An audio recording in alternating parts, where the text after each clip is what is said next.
जय श्री राम, जय हनुमान। दोस्तों, अपने घर के मंदिर में आप सभी पूजा तो करते ही होंगे और पूजा करते समय दीपक जलाने का नियम क्या है ये भी आपको पता ही होगा। आप जिस दीपक को भगवान का नाम लेकर जलाते हैं वो दीपक कहीं कुछ गलत संकेत तो नहीं दे रहा? क्या आपके दीपक की बाती पूरी तरह से जल जाती है या फिर अध जली ही बाती बाकी रह जाती है? कहीं आपकी बाती फूल का रूप तो धारण नहीं कर लेती? और आखिर क्या कारण है फूल बनने का? कहीं आपके दीपक में सिंदूरी रंग तो नहीं आ गया या फिर भगवा कलर तो नहीं आ गया? ये सभी जानकारी आपको मैं इस वीडियो में बताऊंगी। क्या आप जानते हैं कि बाती का पूरा जल जाना और बच जाना क्या संकेत देता है? कहीं आपकी परेशानियों की वजह आपके द्वारा जलाया गया दीपक ही तो नहीं, या फिर इससे जुड़ी हुई कोई अनकही अनजानी बात तो नहीं? कहीं आप पहले से जले हुए दीपक में तो अपनी बाती नहीं जलाते हैं? क्या आपकी पूजा का दीपक पुराना है या फिर नया? कितने सालों से आप एक ही दीपक का इस्तेमाल कर रहे हैं? अगर आपके भी दीपक जलाते समय कहीं ये गलतियां कर रहे हैं तो उसका परिणाम आपको भुगतना तो नहीं पड़ सकता है। तो दोस्तों, आपका दीपक अचानक से कहीं बुझ जाता है और कभी कभी दीपक में घी या फिर बाती बच जाती है तो इसके अलग अलग नकारात्मक और सकारात्मक प्रभाव देखने को मिलते हैं। तो सबसे पहले तो आप ये जान लीजिए कि अगर हमारे दीपक में फूल बन रहा है तो इसका सीधा मतलब ये है कि भगवान हमारी प्रार्थना स्वीकार कर चुके हैं और वो हमारी पूरी तरह से पूजा से खुश हैं। और अगर आपके घर में दिव्य शक्तियाँ मौजूद है और वो भी ईश्वर की पूजा में अपना ध्यान लगाती हैं तो आपके दीपक की बाती में एक से अधिक फूल बनते हैं और कभी कभी तो कई देवता, किसी देवता का चित्र भी बन जाता है। तो सच में आप बहुत भाग्यशाली हैं। और अगर आपके दीपक में सिंदूरी रंग आ जाता है, भगवा रंग आ जाता है, तो इसका मतलब सीधा सीधा ये है कि आप पर बालाजी की कृपा हो चुकी है। आपके दीपक में इतना सिंदूर बनेगा, इतना भगवा कलर बनेगा कि 3 से 4 व्यक्ति आराम से अपने मस्तक पर उससे तिलक लगा सकते हैं। तो एक बार आप इन चीज़ों का गौर जरूर कीजिएगा। हो सकता है कि बालाजी महाराज की सीधी कृपा आपके ऊपर पड़ चुकी है और बालाजी आपके घर में प्रवेश कर चुके हैं। तो आप इन सभी बातों का ध्यान रखिएगा और इन संकेतों को हमेशा नजरअंदाज मत कीजिएगा। ध्यान रखिएगा कि आपके दीपक में ये चीजें जो मैंने बताई हैं वो नजर आ रही हैं। तो मुझे एक बार कमेंट बॉक्स में जरूर बताइएगा कि क्या आपके दीपक में भी फूल बनता है, और अगर फूल बनता है तो कितने फूल बन रहे हैं, या फिर सिंदूरी रंग आपके दीपक में भी बनकर आ रहा है। अब मैं आपको दोस्तों बताती हूँ कि दीपक जलाने के कुछ खास नियम क्या क्या हैं। आपको किन बातों का ज्यादा ध्यान रखना चाहिए। सबसे पहले तो आप ये जान लीजिए कि अगर आपने पहले से जो गंदे दीपक के अंदर आप बाती को रख कर जलाते हैं, दीपक जलाते हैं, नई बाती को रख कर अगर आपने जला दिया तो ऐसे में भगवान आपसे प्रसन्न होने की बजाय नाराज हो जाते हैं। आपके बनते हुए काम बिगड़ने लगते हैं और हर तरफ से आप पर विपदा आने लगती है।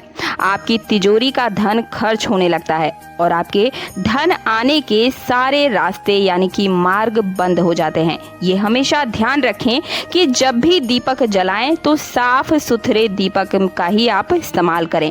कुछ लोग क्या करते हैं कि हर थोड़े दिन में दीपक को बदल देते हैं, पर आप ऐसा बिल्कुल मत करिएगा। हमारे गुरुजी ने कहा है कि जिस दीपक से आप पूजा करते हैं उसी दीपक को आप हमेशा ही जलाइए, कभी उसे बदलिए मत। उस दीपक को सिद्ध हो जाने दीजिए। रोज एक ही दीपक में भगवान के सामने दिया जलाते हैं तो वो दीपक सिद्ध हो जाता है। भगवान की सकारात्मक ऊर्जा उस दीपक पर भी आ जाती है।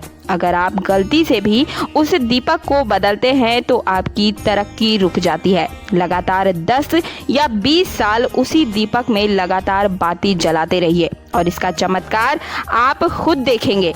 अगर आपके घर में कोई रोगी या बीमार हो तो उस दीपक को किसी पानी के बर्तन में आप डालिए और वही पानी उसे रोगी को पिला दीजिए। वही अगर घर में किसी की नज़र लगी हुई है, किसी को नज़र दोष हुआ है, तो ऐसे में या फिर आपके व्यापार में किसी की नज़र लग गई है, तरक्की नहीं हो रही है, यानी कि जो आपका धंधा है वो मंदा चल रहा है, तो तांबे के लोटे में पानी भरिए और रात भर के लिए उसे छोड़ दीजिए। अगले दिन उस पानी का जो छिड़काव है आप अपने घर में और अपनी दुकान में कर दीजिए। अगर आप उस आपका दीपक अगर टूट जाता है और खंडित हो जाता है, तब भी आप उस दीपक को फेंकें नहीं, बल्कि उस दीपक को अपने घर में संभाल कर रखें।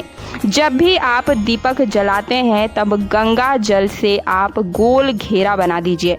इससे बुरी शक्तियां घर में प्रवेश नहीं कर पाएंगी और आपकी पूजा में कोई भी बुरी शक्ति विघ्न नहीं डाल पाएगी। एक चीज़ का और ध्यान रखें कि आप पाएंगे कि आपके घर में दैविक शक्तियां भी आपके जीवन में आपको आगे की ओर बढ़ाएंगी और आप पर कृपा बनाए रखेंगी। अब मैं आपको बताती हूँ कि दीपक में बचे हुए घी या फिर तेल का आप क्या करें। ध्यान से सुनिएगा। अगर आप रोज रोज बाती जलाते हैं, घी या तेल के अगर आप बाती जलाते हैं, अलग अलग डिब्बों में आप उन्हें इकट्ठा कीजिए। रोज तो जो है आपकी बाती जो है तेल बचेगा नहीं, ऐसा तो ज़्यादातर नहीं होता है।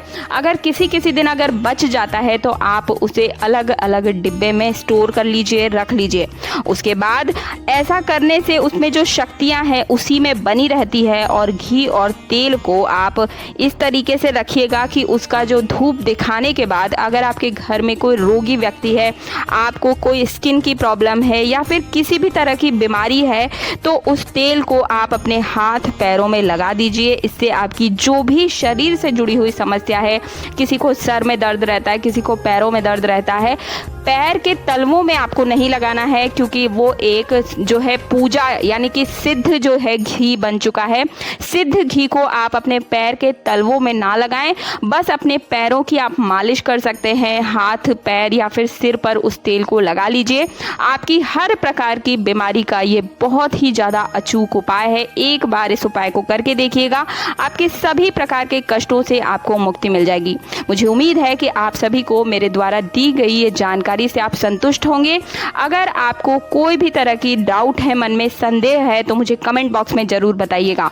और कमेंट बॉक्स में मुझे ज़रूर बताइएगा कि आपके दीपक में किस तरह के संकेत आपको मिलते हैं। मुझे उम्मीद है कि आप सभी को आज की जानकारी पसंद आई होगी। जानकारी पसंद आई है तो वीडियो को ज़्यादा से ज़्यादा लाइक करने के साथ चैनल को सब्सक्राइब और पास वाले बेल आइकन पर ऑल पर क्लिक कर दीजिएगा, ताकि आने वाले हर वीडियो का नोटिफिकेशन सबसे पहले आपको मिल सके।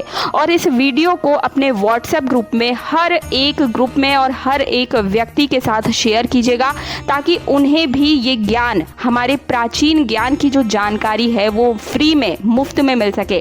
क्योंकि आने वाली पीढ़ी को इस तरह की कोई भी जानकारी नहीं है। हर कोई भोग विलासिता में लिप्त हो चुका है। ऐसे में ये जानकारी बहुत ज़्यादा ज़रूरी है हमारे आने वाली पीढ़ी के लिए। मिलते हूँ अगले वीडियो में। जय श्री राम, जय बागेश्वर धाम, जय सनातन धर्म।